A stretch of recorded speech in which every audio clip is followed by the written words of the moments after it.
할렐루야. 우리 오늘 하나님의 말씀 우리가 사무엘상 7장 1절에서 14절 말씀을 같이 봉독을 했습니다. 우리 이 말씀 가지고서 에벤에셀과 한반도 평화 하나 더 해주세요. 에벤에셀과 한반도 평화라고 하는 제목으로 우리 하나님의 말씀 증거하겠습니다. 오늘 말씀을 제가 묵상하고 준비하면서 한반도 평화에 대해서 생각을 좀 해봤어요. 그래서 이제 우리가 오늘 말씀 가지고서 그것이 왜 중요한가, 그리고 우리가 같이 좀 그것을 위해서 기도했으면 좋겠다라는 생각이 듭니다. 사무엘이 다시 등장하기 전까지 이스라엘이 굉장히 힘든 시간을 보냈습니다. 그 시기가 어떻게 어려운 시기였는지 상징적으로 보여주는 것이 이제 법궤 사건이죠. 여러분, 법궤는 원래 어디에 있어야 됩니까? 법궤는 성막에 있어야 돼요.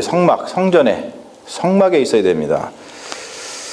그러한 거룩한 물건인데 법궤가 있어야 할 자리에 있지 못하고 지금 법궤가 엉뚱한 데 가 있는 거예요. 여핫 기야림이라고 하는 엉뚱한 데 가 있죠. 그 엉뚱한 데 가 있게 된 배경은 우리가 여러분 읽지는 않았지만 여러분들 그래도 잘 아실 거예요. 블레셋하고 전투하는 가운데 뺏겨서 그렇죠. 여러분, 이것은 뭘 얘기하냐면 이스라엘의 마음의 중심에 하나님이 자리하지 못하고 그리고 엉뚱한 것들이 가득 차 있었다는 것을 보여주는 사건이에요. 법궤 사건이에요. 원래 있어야 할 자리에 있지 못하고 다른 데 가 있다는 거죠. 여러분, 이 마음의 중심에 하나님이 없고 다른 것이 들어있으니까 이스라엘 백성들의 삶이 어땠어요? 고통스러웠습니다. 그래서 단적으로 보여주는 단어가 뭐냐면 우리가 오늘 읽은 2절 말씀에 등장하는데 2절 말씀에 보면 제일 마지막에 뭐라고 하냐면 이스라엘 백성이 하나님을 사모하니라 사모하니라는 말이 나와요. 그대로 이게 우리나라 말로는 사모하니라라고 이렇게 번역을 했지만 원래 이 말의 히브리어는 나하라고 하는 말인데 영어가 제대로 번역을 했어요. 보면은 라멘티드라고 라멘티드. 여러분, 라멘트가 뭔지 아시죠? 나하라는 말은 원래 부르짖다, 신음하다, 애도하다 그런 뜻을 가지고 있는 동사입니다. 그러니까 하나님을 중심에 모시고 살지 못하는 이스라엘 백성이 하나님이 없으니까 하나님을 향해서 부르짖는데 삶이 고통스럽고 어려우니까 뭐라고 부르짖어요? 나하, 하나님 못 살겠습니다. 하나님 도와주세요. 이렇게 부르짖었다는 거예요. 탄식, 라멘트는 슬픔이 아니라 축복이에요. 탄식은 성령을 움직이게 하는 에너지입니다. 우리가 성경을 보면 알지만 우리가 탄식할 때에 성령은 우리를 대신해서 말할 수 없는 탄식을 가지고 탄식하면서 성부 하나님께 우리를 위해서 간구한다고 성경은 우리에게 증거하고 있죠. 여러분, 보통 사람들은 어떤 어려움에 처해지면은 탄식하지 않아요. 그냥 불평합니다. 여러분, 불평하고 탄식은 질적으로 다른 거예요. 불평이라고 하는 것은 자기 자신이 처한 상황만 바라보면서 그 너머에서 지금 하나님께서 도움의 손길을 뻗고 계신데 그 뻗고 계신 하나님의 도움의 손길을 쳐다보지 못하고 생각하지 못하는 상태가 불평하는 상태예요. 그런데 탄식한다는 건 뭐냐면 그 상황 너머에 계시는 그 하나님께서 손을 뻗고 계신데 그 하나님의 손 뻗고 계신 것을 잡는 거예요. 내가 손을 뻗어서 하나님의 손을 잡는 행위를 탄식 행위라 그럽니다. 여러분, 하나님은 당신을 향해서 뻗는 손을 결코 놓치지 않으십니다. 할렐루야. 이스라엘이 탄식하니까 하나님께서 오랜 세월 동안 준비시킨 사무엘을 보내십니다. 사무엘의 등장이 이스라엘의 탄식에 대한 하나님의 응답이에요. 보냄을 받은 사무엘이 이스라엘이 탄식하는 가운데 그 탄식에서 빠져나올 수 있는 그 절망과 고통 가운데서 빠져나올 수 있는 길을 가르쳐 줍니다. 뭐라고 가르쳐 주냐면 우리가 읽은 3절 말씀이 그거죠. 만일 너희가 전심으로 여호와께 돌아오려거든 이방신들과 아스다롯을 너희 중에서 제거하고 너희 마음을 여호와께로 향하여 그만 섬기라. 여러분, 우리가 이 말씀을 들으면 이거 당연한 말씀 같죠? 굉장히 쉬운 말씀 같죠? 아유, 너무나 쉽잖아요. 그냥 뭐 있는 아스다라온 자기가 있던 그런 거 이방신들 다 버리고 여호와께 하나님께 향해서 그만을 섬기라. 굉장히 쉬운 말이고 굉장히 쉬운 행동 같아요. 하지만 여러분, 그렇지 않다는 것이죠. 왜 그러냐면 대개 잘못을 저지르는 사람은 자신이 무슨 잘못을 저지르고 있는지 몰라요. 이것을 다른 말로 표현하자면 이런 것이죠. 대개 사람들은 자신이 아플 때 내가 왜 아픈지 모릅니다. 여러분, 어디 육신이 아프잖아요. 그럼 아이고 아파 하면서도 왜 아픈지 모르죠. 그리고 어떻게 그 아픔을 치유할지를 몰라요. 어떻게 치유해야 되는지를 몰라요. 그래서 사람들은 시름시름 앓다가 생명을 잃어요. 그 현상이 이스라엘에게도 나타나고 있다는 것이죠. 사무엘이 이스라엘을 향해서 선포한 말씀은 쉬운 말 같지만 결코 쉬운 말이 아닙니다. 그의 선포는 이스라엘이 왜 아픈지, 그리고 그 아픔 가운데서 구원을 받으려면 어떻게 해야 하는지에 대한 영적인 처방전이에요. 그런데 오늘 말씀 보니까 다행인 것이 뭐냐면 이스라엘이 사무엘의 처방전을 받아들고서 그대로 이행했다는 거예요. 그들의 탄식은 거짓 탄식이 아니었고 하나님의 은혜 가운데 있는 탄식이었다는 것을 우리가 알 수 있다는 것이죠. 사무엘은 여호와 하나님만 섬기기로 결단한 이스라엘을 미스바로 모이게 합니다. 그리고 그들의 결단이 현실 속에서 나타내게 하기 위해서 미스바로 모이게 하는 거예요. 오늘 말씀 보면은 미스바에 모여가지고 이스라엘과 사무엘이 한 행동은 기도와 회개였어요. 미스바에 모인 이스라엘이 세 가지 행위를 하죠. 첫 번째 뭐를 하냐면 여호와 앞에서 물을 붓는 행위를 하고요. 두 번째는 종일 금식하는 행위를 하고요. 그리고 세 번째는 자신의 입술로 죄를 고백하는 행위를 합니다. 처음에 보면은 여호와 앞에서 물을 붓는 행위는 뭘 연상시켜요, 여러분? 세례를 연상시키죠. 세례. 이게 예레미야 애가에서도 이러한 행위가 나오거든요. 이런 말씀이 나와요. 예레미야 애가 2장 19절에 보면 이런 말씀이 나와요. 초저녁에 일어나 부르짖을지어다 내 마음을 주의 얼굴 앞에 물 쏟듯이 할지어다 라는 말씀이 있어요. 여러분, 이것을 미루어 보건대 여호와 앞에서 물을 붓는 행위는 회개를 의미한다는 것을 알 수가 있어요. 그리고 그들이 했던 것은 또 뭐냐면 종일 금식했습니다. 금식이 가지고 있는 가장 큰 의미가 뭡니까? 금식. 나는 밥을 먹지 않아. 그냥 그래서 나는 고난을 당하는 거야. 고통 속에 있는 거야. 여러분, 이게 아니죠. 금식이 가지고 있는 가장 큰 의미는 오직 하나님만이 생명이시라고 하는 신앙 고백입니다. 밥이 우리에게 생명을 가져다 주는 게 아니라 하나님이 생명이시라는 거예요. 여러분, 믿으십니까? 이게 굉장히 중요한 고백이죠. 우리가 먹는 밥이 우리에게 생명을 가져다 주는 게 아니라 결국에 우리의 궁극적인 생명은 하나님이시라는 거예요. 우리는 금식을 하면서 이 사실에 직면해야 됩니다.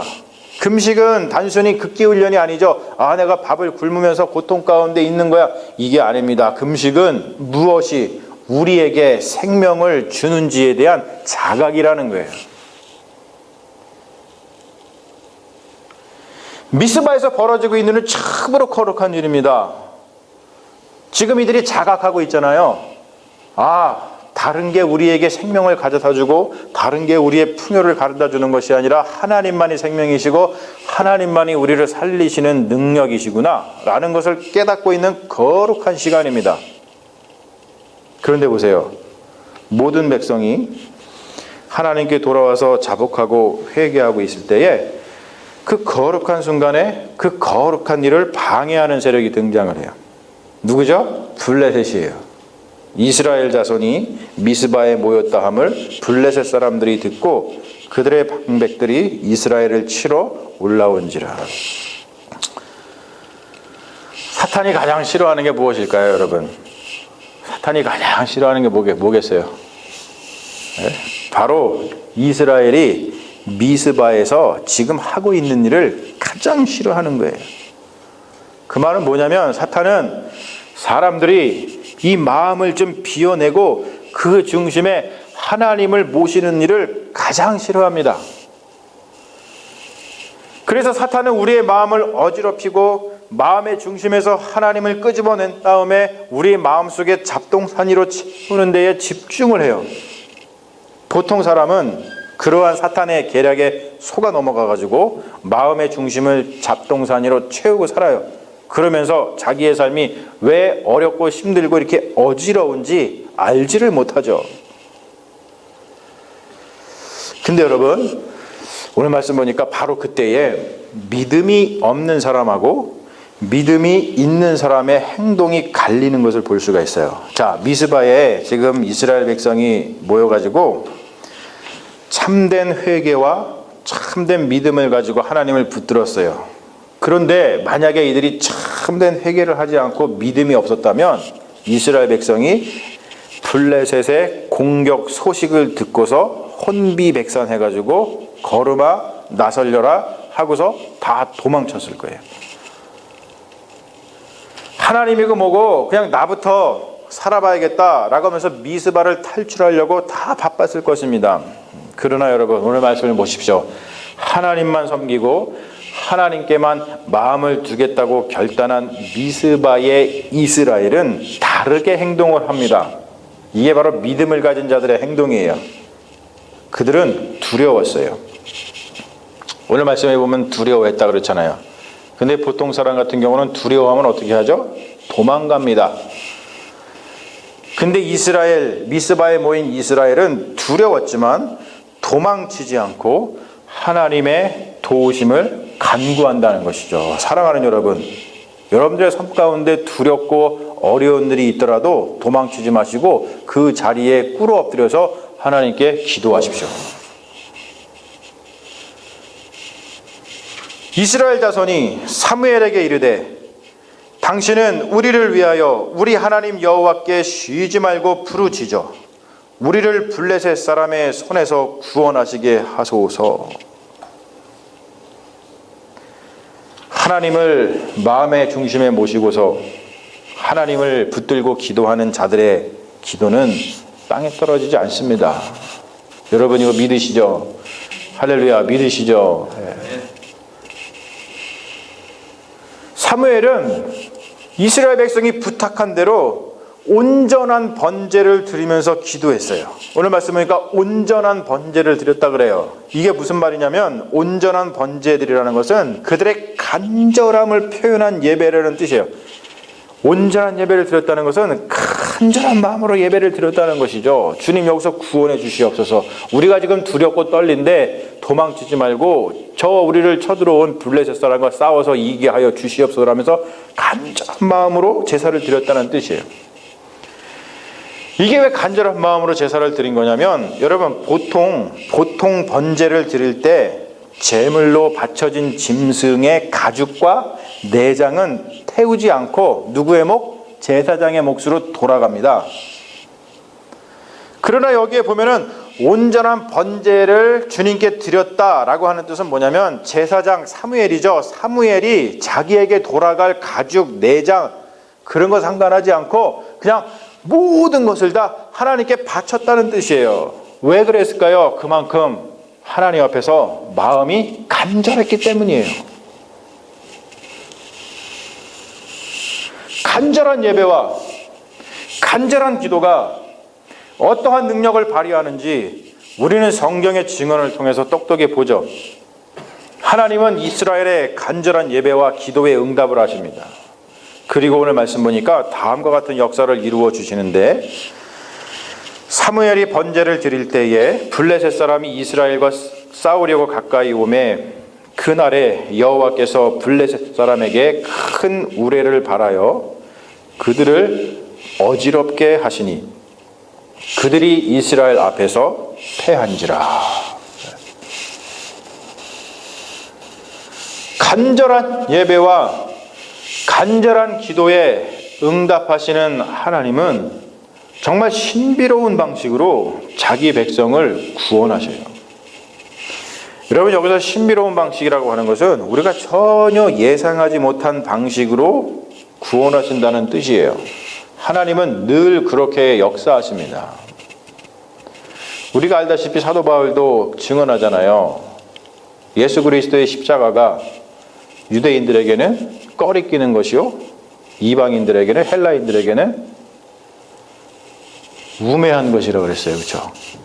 그런데 그걸 가지고 우리를 구원하시잖아요. 전혀 예상하지 못한 방식으로 우리를 구원하십니다. 본문에서는 그것을 갖다가 큰 우레라고 표현을 하고 있어요. 우레가 뭐냐면 천둥입니다. 천둥, 광광. 근데 성경에 보면은 이거를 좀 성경이 아니라 많은 분들이 좀 잘못 사용하는 경우가 있죠. 우레를 갖다가 우레로 이렇게 번역하는 분들이 많이 계세요. 하늘에서 우레가 바라자. 우레라는 말은 이제 우리나라 순우리말입니다. 천둥을 나타내는. 우레가 막 바라니까 블레셋 사람들은 그것이 이스라엘 여호와 하나님의 임재로 인식을 하고서 혼비백산해가지고 도망을 칩니다. 그리고 이스라엘은 도망치는 블레셋을 뱃갈 아래까지 추격하여서 그들을 물리치죠. 그리고 블레셋을 물리친 다음에 우리가 잘 알다시피 사무엘이 돌 하나를 취하다가 미스바하고 센 사이에다가 그 돌을 세워놓고 그것을 에벤에셀이라고 칭하죠. 그리고 그 뜻이 뭐냐면 여호와께서 여기까지 우리를 도우셨다라는 뜻의 이름입니다. 제가 오늘 이 말씀을 묵상하면서 지금 우리 한국에서 벌어지고 있는 일들에 대해서 하나님께 간절히 기도하면서 이런 생각을 해봤어요. 평창 동계올림픽에 가려져서 그렇지 지금 대한민국의 상황이 풍전등화와 같습니다. 트럼프 정부가요, 북핵 문제를 해결하기 위해서 지금 군사적인 행동을 감행할 태세예요. 이게 지금 평창올림픽만 끝나고 나면, 이것은 올림픽을 통해서 한 자리에 모여가지고 평화를 도모하려고 하는 그 세계와 반대되는 행동을 하는 거죠. 블레셋과 같은 행동을 하는 거예요. 북한이 핵 개발을 완성하고 그리고 그 핵무기를 미국 본토까지 실어 나올 수 있는 그 대륙간 탄도미사일을 개발했다는 것을 다 알고 있는 판단한 미국이 자국의 안보를 위해서 대한민국을 제껴놓고 독자적으로 북한을 지금 폭격할 태세입니다. 여러분, 핵폭탄과 같은 살상무기, 대량 살상무기라 그러죠. 대량 살상무기가 양 진영에 지금 갖춰진 시대에서 전쟁하는 것은 그냥 서로 다 공멸하는 지름길입니다. 그 말은 뭐냐면 절대 전쟁은 안 돼요. 옛날처럼 재래식 무기를 가지고 사용하는 어떤 국지전 그거 하고요, 지금 핵폭탄을 사용하는 그 전쟁은 그 피해가 질적으로 달라요. 질적으로. 미국이 북한을 공격하면 결국 피해를 보는 것은 대한민국입니다. 그런데 지금 돌아가는 상황이 매우 걱정스러울 뿐만이 아니라 대한민국이 컨트롤할 수 있는 그 범위를 벗어나 있어요. 저는 오늘 말씀을 준비하면서 이런 생각을 했어요. 이러한 시점에 대한민국 국민이, 아니면 좁게 우리 한국 교회가 취해야 되는 자세는 뭐냐면 두려움과 간절함이라고 생각을 합니다. 너무 두려움이 없어요. 그리고 너무 간절함이 없어요. 이렇게 지금 두렵고 간절한 상황에 불구하고 지금 평창 올림픽 때문에 다들 들떠 있습니다. 거기서 어떻게 경제적으로 한몫 챙길까? 그 생각만 하고 있잖아요. 그 두려움과 간절함을 가지고 적어도 한국교회가 한마음 한뜻으로 미스바에 모여가지고 하나님께 간절한 예배와 간절한 기도를 통해서 탄식해야 되는 시기라고 믿어요. 지금 한국의 모든 국민이 하나님 앞에서 물을 붓고 온종일 금식하면서 온전한 번제와 기도를 할 때라는 것이죠. 아직 시간이 남아 있습니다. 평창 동계올림픽이 열리는 동안에는 미국도 북한도 서로 공격을 하지 않겠죠. 그래서 저는 한국의 평창이 미스바와 같은 곳이 되기를 간절히 소망하고 있어요. 올림픽이 에벤에셀이 되기를 간절히 소망하고 있어요. 우리의 간절한 예배와 우리의 간절한 기도를 통해서 하나님께서 신비한 방식으로, 더 이상 우리가 컨트롤할 수 없는 상황에 접어들었는데 하나님께서 신비한 방식으로 한반도에 평화를 가져다 주시기를 저는 간절하게 소망합니다. 하나님께서 신비한 방식으로 이스라엘을 블레셋에서 구원해 주셨을 때 오늘 말씀 보니까 이스라엘에는 회복과 평화가 깃들었습니다.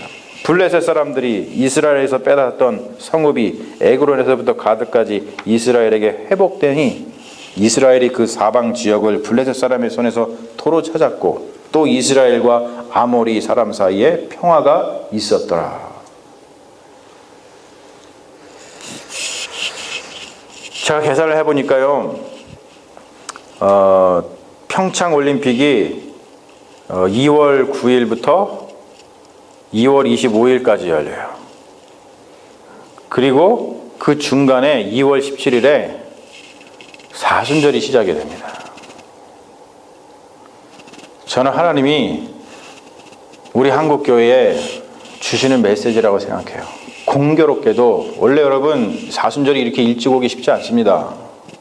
그런데 일찍 왔어요. 그것도 동계올림픽 중간에 와요. 우리가 이 사순절에 무엇을 위해서 기도해야 될지를 분명하게 보여주시는 하나님의 메시지라고 생각을 합니다. 그래서 우리도 예배를 드리면서 특별히 사순절을 이제 맞으면서 2월 17일 날 다음 주 수요일이거든요. 그때에 정말로 우리가 두려운 마음을 가지고 간절한 마음을 가지고 하나님께 우리 조국 대한민국 한반도의 평화를 위해서 우리가 좀 간절하게 기도하는 시간을 가졌으면 좋겠다라는 생각을 우리가 갖고 있습니다. 사랑하는 여러분, 한반도의 평화는 다른 사람의 손에 달려있지 않아요. 우리의 평화를 다른 사람들의 손에 맡길 수는 없죠. 우리의 평화는 우리의 손으로 이루어야 됩니다. 그러려고 하려면 한국교회가 평창 동계 올림픽 기간을 미스바 성회로다가 선포한 다음에 하나님 앞에 나와서 간절한 예배와 온종일 금식하는 간절한 기도를 통해서 탄식해야 될 줄로 믿어요. 탄식해야 될 줄로. 그러면 하나님께서 반드시 신비한 방식으로 한반도의 평화를 가져다 주실 줄로 믿습니다. 여러분, 그렇게 될 때 우리가 한 돌 또는 한 십자가를 가져다가 평창에다가 세우고 그것을 미스바다, 그것을 에베네셀이다, 우리가 성경 말씀에 의해서 당당하게 칭할 수 있게 될 거라고 믿습니다. 주님, 여러분들 꼭 평창올림픽을 앞두고 주여 한반도를 불쌍히 여겨 주시옵소서, 우리의 고국을 불쌍히 여겨 주시옵소서, 한반도의 평화를 내려 주시옵소서. 이 기도를 절대로 놓치지 마시고 반드시 하시는 믿음의 자녀들 되시기를 주님의 이름으로 축원합니다. 아멘. 우리 잠시 기도하겠습니다. 하나님, 오늘 에베네셀의 하나님을 우리가 고백합니다. 두려운 마음은 있지만 간절한 마음을 가지고서 자복하고 회개하면서 하나님께 나와서 기도할 때에 두려웠던 적 블레셋을 물리쳐 주시고 에베네셀의 하나님이라고 고백할 수 있게 하셨던 하나님, 우리도 우리의 고국을 놓아두고서 기도할 수밖에 없는 상황입니다. 평창올림픽이라는 세계적인 축제를 앞두고 사람들이 들떠 있어서 두려워하지 아니하고 간절함이 없는 이때에 우리 그리스도인들만이라도 깨어서 기도하기를 원합니다. 주님, 우리가 우리의 고국을 걱정하고 우리의 고향을 걱정하고 우리의 형제 자매 부모를 걱정합니다. 주님, 우리가 컨트롤할 수 없고 우리가 할 수 있는 일 아무것도 없지만 우리가 이 시간 말씀을 들은 대로 꿇어 엎드려 기도할 때, 간절한 마음을 가지고 기도할 때 반드시 하나님께서 우리가 알지 못하는 신비한 방식으로 우리 기도에 응답하여 주셔서 우리 고국 대한민국 한반도의 평화를 반드시 가져다 주실 줄로 믿습니다. 우리가 믿는 하나님, 우리가 붙드는 하나님, 우리의 기도를 들어주시옵소서, 우리를 불쌍히 여겨주시옵소서. 감사드리며 예수님의 이름으로 기도합니다. 아멘. 주여 믿습니다.